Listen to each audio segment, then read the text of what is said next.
అలా వెంకటేశ్వర స్వామి వారికి రాత్రి దండలు ఒకలా వేస్తే తెల్లవారేటప్పటికి ఒకలా మారిపోయేవి. ఎవరు చేస్తున్నారని ఒక రోజున అనుమానం వచ్చి ఒక మహంత్ గుదిలో నక్కి పడుకున్నాడు చూద్దామని.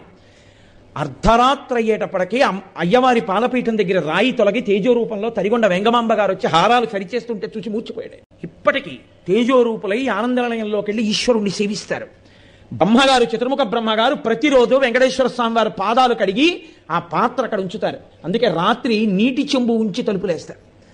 ఆ శేషాన్ని సుప్రభాతానికి వెళ్ళిన వాళ్ళకి దర్శనమిస్తారు. అంతటి మహానుభావుడు వెంకటరమణుడు.